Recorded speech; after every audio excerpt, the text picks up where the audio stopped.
This week's video is brought to you by the generosity of Hero of the Empire. I'm just happy to be a stormtrooper, Adam Jordan. The Empire thanks you for your service, my friend. If you would like to show your support for Vader Reviews, please donate to our PayPal today so we can continue to bring you weekly videos. And don't forget about our Redbubble store, where you can get a Totally Wizard t-shirt, or proudly show that you are a hero of the Empire. A link to our PayPal and Redbubble store is in the description.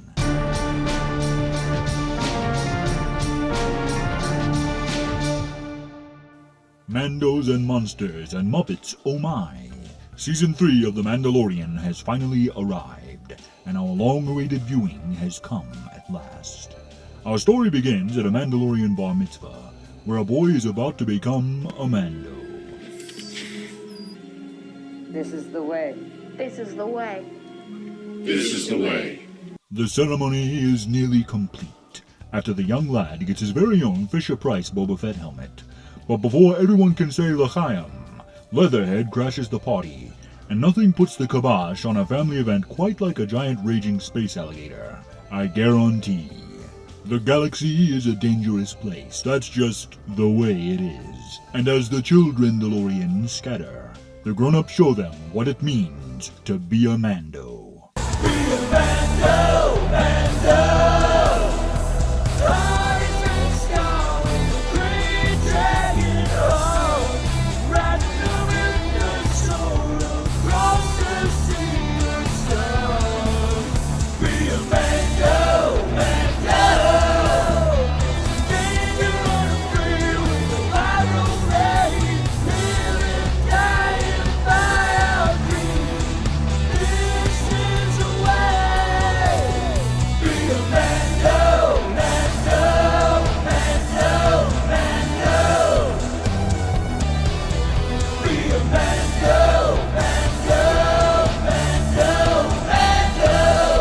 Just when things start looking bleak for the Boba Fett fan club, our hero arrives in style to give everyone some Gatorade and goes from bounty hunter to crocodile hunter. Whew! Danger, danger, danger. Unbelievable. And with one well-placed torpedo, it's time to see you later, alligator. Yes, sir. Turn him over because he's Crocodile Dundee. After Mando turned Sarkisukas into the galaxy's biggest handbag, it's time to turn to more serious matters, since our hero removed his helmet last season by Mandalorian Creed. I'm a little concerned right now about your salvation and stuff. The disgraced Din Djarin talks to the armorer, and his mission, if he chooses to accept it, is to seek redemption for his transgressions in the living waters in the mines of Mandalore. And as Mando and Baby Yoda set out on their quest, little Grogu sees something flying next to them in hyperspace. Admiral, there be whales here. Mando stops off at Navarro to have a chat with an old friend, High Magistrate Apollo Creed himself, looking pretty snazzy in his wizard new space duds. After catching up on galactic events, Mando runs afoul of some scurvy space swabs that used to use Navarro as a hideout.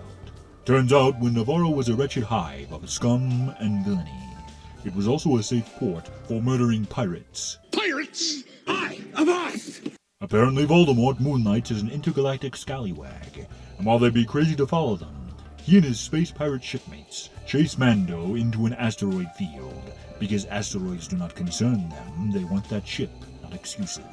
But if there's one thing everyone should know, it's that you never chase a Mandalorian bounty hunter and his son through an asteroid field, because if you do, he'll have some surprises for you. After making short work of the scurvy dogs, Voldemort leads Mando to the main pirate ship, where he is threatened by Captain Swamp Thing. But before Oscar the Grouch can blow the Mando down, Din bravely runs away, leading me to believe this isn't going to be the last time we see this motley crew.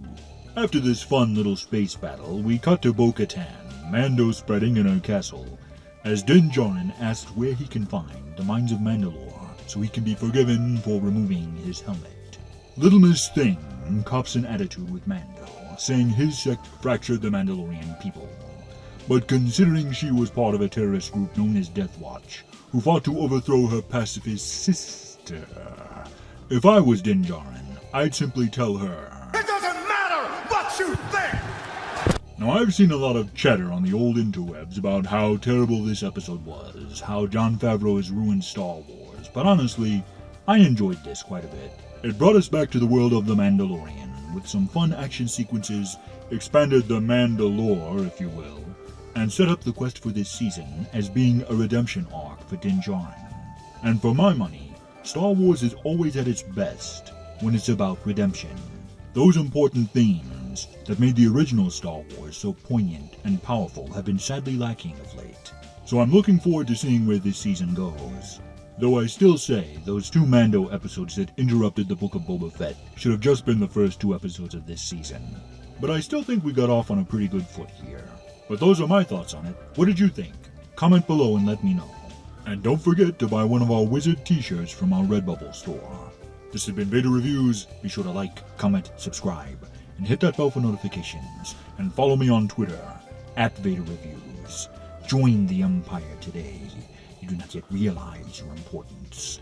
Share these videos, and together we will rule the internet. And always remember, you don't know the power of the dark side.